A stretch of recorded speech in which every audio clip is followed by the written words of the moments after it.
Good morning. We had some humdingers on the opening night of high school football. Cocalico and Warwick tied at the half. Third quarter, Cocalico around the left side. Aaron Longenecker keeps his balance. Eagles go up 21-14. The Warriors answer. One of the top QBs in the league, Jack Reed, finds Brendan Snyder across the middle. He picks up a block, makes a move, stumbles to the one. They punched it in from there to get within one.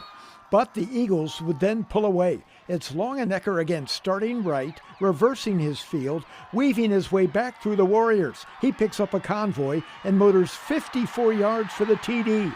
Cocalico pulls away late for a 45-27 triumph.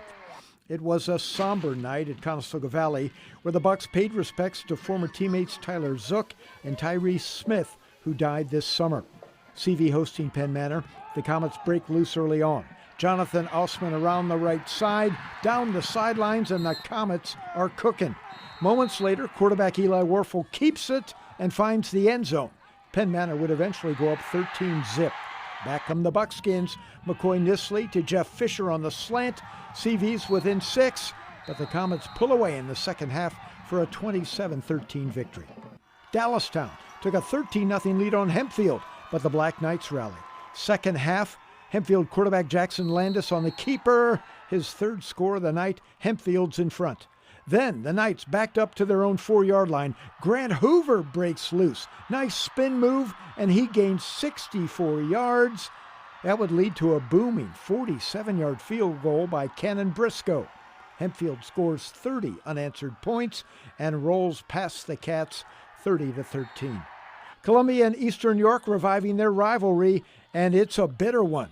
The bench is empty with a fight in the second half. Eastern York trailing in the third period, and the pass picked off by Columbia's Damari Sims. He then has nothing but green grass in front of him as he sprints 75 yards for a touchdown. The Tide leads 20-0. Eastern York gets on the board. Austin Billett back to pass again this time. Jonathan Rose on the other end. It's 27-7. But on the ensuing kickoff, Columbia's Domo Diaz-Ellis takes the ball at his 25, and look out! Diaz-Ellis sprints 75 yards for the score, and the Tide rolls 37-7. The Mountaineers of Ephrata making the trip to Red Lion. Early on, after an Ephrata turnover, Red Lion cashes in. Christopher Price airs it out to Garrett Coppersmith. He goes down the sidelines, 76 yards, and the Lions grab the lead.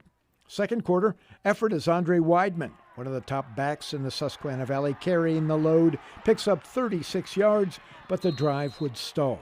Then it's Price and Coppersmith again. A great leaping grab. This a 31-yard TD. Red Lion wins 24-21 as Coppersmith scores all 24 points for the Lions. More from York County. Northeastern taking the field as the Bobcats hosted Dover. Early on, Dover back to pass. Eric Campbell up top to the big fella, Thomas Smizer, who makes the grab and is off. 82 yards on the play. The Eagles have the lead. Back comes Northeastern. Adrian Castario fights his way in. It's 7-6 Northeastern within 1. But Dover then pulls away. Gavin Mullen scoots in from 13 yards out. The Eagles go on to drub Northeastern 35-6. I'm Mike Hostetler for Football Friday.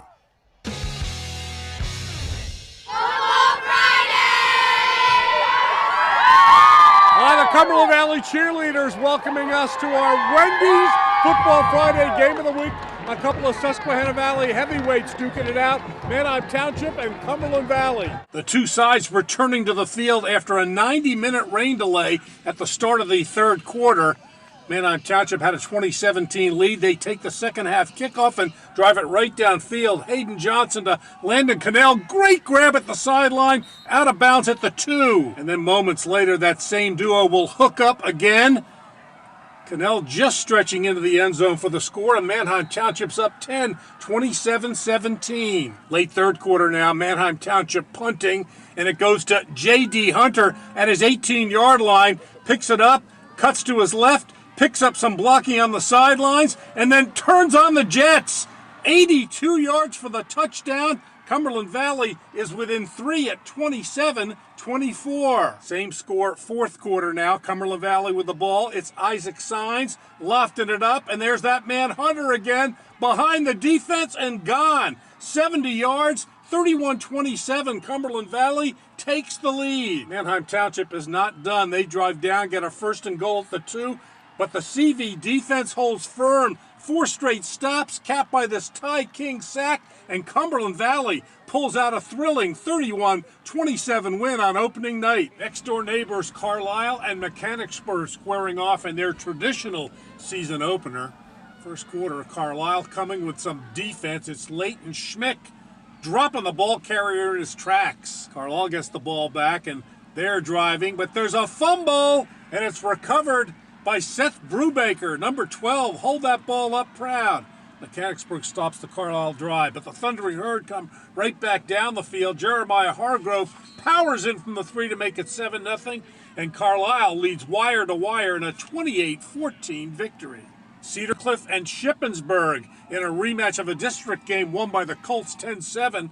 It's 14-0 in the second. Tucker Chamberlain up top to his favorite guy, Irby Weller, 29 yards, 20-0 Ship. Colts then get on the scoreboard. Ethan Durrell finding Nate Lusk up the middle, and he speeds into the end zone to pull the Colts within 13 at 20-7. In the second half, the Greyhounds go with their ground and pound attack, and they survive a long lightning delay at the beginning of the fourth quarter and go on to rack up the opening night 28-10 win. Northern fans out in force for the opener with Redland, coached by former Patriot Eric Depew. Polar Bears football, it's Timmy Bonin lofting it for Cole Bartram. He's got it. What a grab in the end zone. 23 yards, 7-0 Northern. And then it's time for the Northern defense to show its stuff. This is Sam Gunning with a big-time quarterback sack. More offense from the Polar Bears now in the second quarter, leading 10-0. It's Bonin on the keeper and skirting right in and cruising in for the score. Northern wins their season opener big, 45-6. I'm Pat Principe for Football Friday. Now here's Barbara Barr with more Football Friday highlights. Solanco and Lampeter-Strasburg playing for the milk jug. The Pioneers have won the last 3, but the Mules have 26 seniors on the roster and believe this is their year.